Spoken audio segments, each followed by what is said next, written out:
answer, but it gets to some issues that will come up as we're trying to program in these games. I'm here, I want to go there, I want to be up here in 3 dimensions at least. Quaternions are there for you. You need to know what that word means, but you don't need to understand any of the higher level mathematics. You could spend probably a whole course in mathematics trying to read this Wikipedia page about quaternions. It's insane. All the stuff they can do. You're like, wait a second. Oh, now they're purely imaginary, conjugated forms, normals. Whoa. We don't need to know any of that. We just need to know that this is the representation that gets us really nice angle rotations in Unity.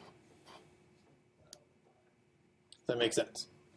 Okay, so to do that, it says, hey, transform, here's your Euler angles in your nice 0 to 360 numbers. You're going to somehow turn those into the quaternion you need under the surface to make it work. Don't really tell us that quaternion under the surface. Just show us those Euler angles, 0 to 360 up here. So we should be good.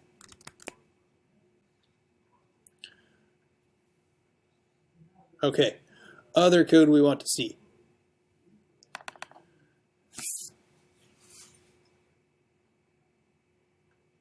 Every game object has a transform. Every game object comes with those positions, rotations, and scale. But not every object comes with a rigid body. As you start throwing on new components, as we have, we're like, oh, here's a collider, here's a material, here's this other thing. You can say, hey, get the component rigid body. See if it's there or not. If this function, get component rigid body, returns true, then you get a rigid body. If it returns false, then you do not have a component attached to you of the rigid body type. So, rigid body is somebody else's script that they wrote for mouse look. Some other script could say, hey, get component mouse look. And it would be asking for this object, giving me back something that has these data members up here, that has other functions that I wrote. You can ask for a component of a type and say, this specific object, what is this script? Give me that script object, so I want to use it. Does that make sense?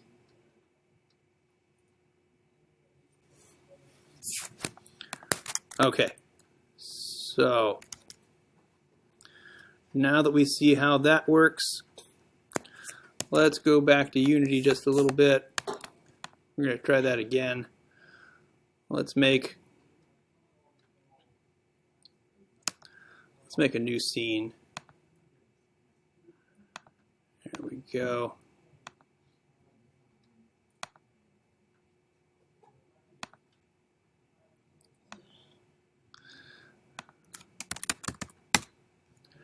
Try this again.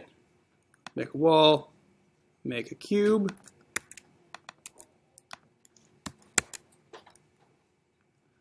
looking good. Throw it under there. We're not going to do any animations right now, but I'm just going to make a prefab out of it. This is my wall that I was making before. It's there. It's in the world. Let's see if we can generate a space ourselves, starting to do some programming in Unity. Okay, how I would do that. Let's make a nice object. It's an empty object. Let's call it my wall generator. It has nothing. It has a transform, but there's nothing going on. I need a script. So I right-click, create a C# script for me. I want to start doing some programming.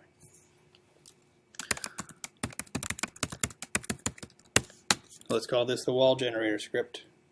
Double click on it. Should open over here in Mono Develop. And I get my empty script. We saw a script that had stuff in it. This is what happens when you start making your own. It has using Unity Engine, using the system collections, those are there. It's my script name, it has start, and it has update. Okay, I want to make a maze. At least I want to make a bunch of walls. So what would I have to do for that? Step 1, attach this script to my object. And when I click on the object, now it has this script attached. This is my new component. And it says, great, I am a script called the wall generator script. We want other stuff to be here. How did we get stuff to be here so the game designer can use that script however they want? Variables. I need some variables up there, so I need to define a variable over here. I'm going to say game object prefab. But that's not enough. I needed one more thing. Public. Right, because without public it doesn't show up. Public game object prefab says I'm a script. I have a data member. You tell me what it is. Shows up here. Like, well, the one I want you to be, let's drag it over, is the wall. So our script is very general. It doesn't even know what type of game object is being used. A designer drags that over and puts it together. We could, if we wanted to, say, make sure this is attached, go find the thing that has the name wall. You can look things up based on their name. You can look them up based on their tag, other stuff like that. But for right now, we're going to look it up based on dragging it over and saying that's the exact specific thing. So here we go. We have our object. We can start. I want to make a bunch of these walls. I don't want to have to sit there and drag them all over piece by piece. I want to make a lot of walls. So let's start typing Java and hope it works. For int I equals 0, I less than 5, I plus plus, int j equals 0, j less than 5, j plus plus. Whoa, bad editor.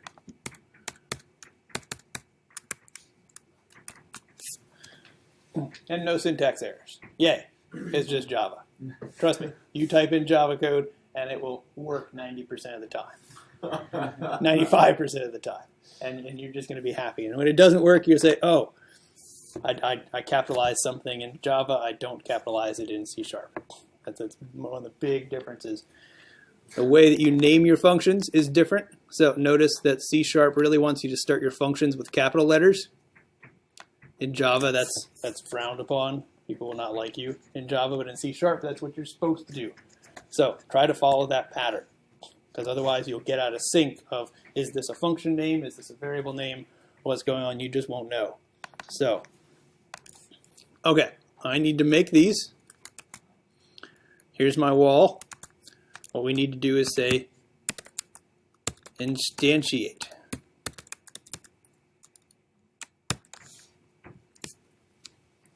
There's two ways to instantiate an object. One is to just say instantiate the object. And so when I run it, let's see what happens. I don't see anything else here in my game, but in my hierarchy, I have 25 wall clones that are just created because this wall generator had a startup method that made me 25 walls. Okay. But that's not as interesting as putting them in the right place. I could instantiate them, save them, and then change their attributes. But instantiate also lets us do a couple other things. You can give it a vector of where you want the position to be, and a quaternion. That's why we talked about quaternions before, because this word is just going to pop up. You're going to be like, what is that? Now you know quaternions are going to do the rotations for us. So where do I want them to be? And what do I use for these positions? I use this vector 3. New vector 3. Hey, the word new, that works in C# too. Wonderful. what are my x, y, z coordinates? Where should they go? I0j. Why did you say that? 0 in the vertical direction and then just place them in a grid in the XZ plane.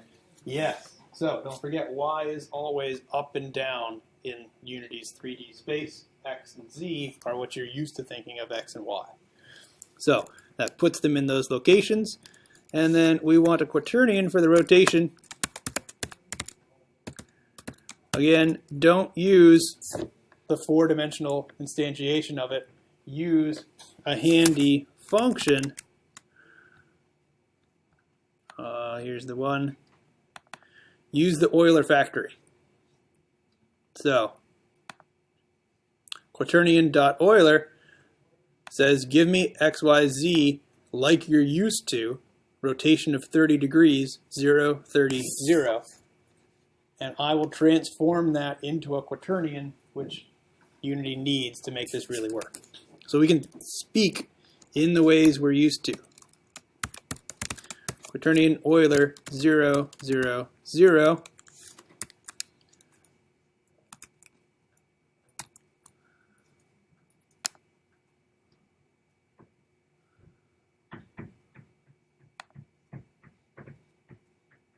Puts those walls all in the spaces for us.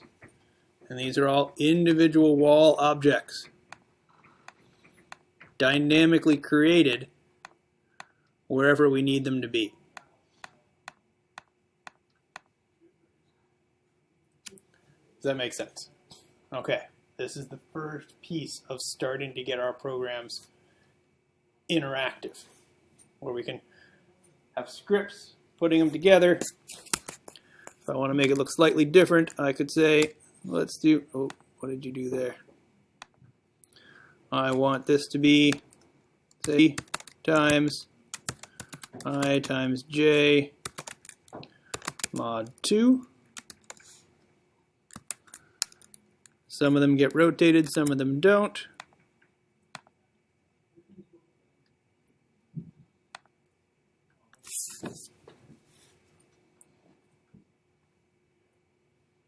We're now in charge of a lot more than we were before. And what you could think about doing next, and I want you to, is think about how I could create a maze dynamically with the programming and then have it be physically instantiated in this world so I can wander around and run through it. Have you ever thought about maze algorithms? I don't know if you touched on them in data structures or other pieces like that. No? Some of you did. Maybe you did, Luke? I think I did. Okay. Talked about solving them and going out in AI. But, we already had the code generated them, so. Okay. We have a code generator somewhere. So there is a code We are generator. each in possession of a maze generator. So, yes, solvers and planners and moving is where we're going to go next. But we need spaces to be able to solve stuff and do stuff in. So we now need to generate those mazes. There are tons and tons of algorithms for generating mazes. Maze generation algorithms. There's recursive methods, simple algorithms, Celer automata algorithms, graph-based theories, Python code examples, and then a clarification needed. Yes. So this is an example of a maze generation algorithm.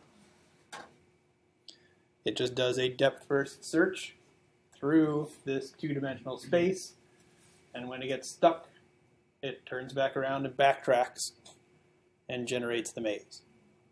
This is one way to generate a maze, and you could now envision, hey, I could write that up in Java-esque language, C#, and make this show up on the screen in Unity and get people to wander around and do it.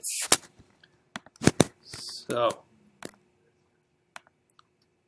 this is a better website. All of these different ways of generating mazes. Perfect mazes, braid algorithms, weaves, cracks, hypermazes, Prim's algorithm, Kruskal's algorithm. All of them look slightly different.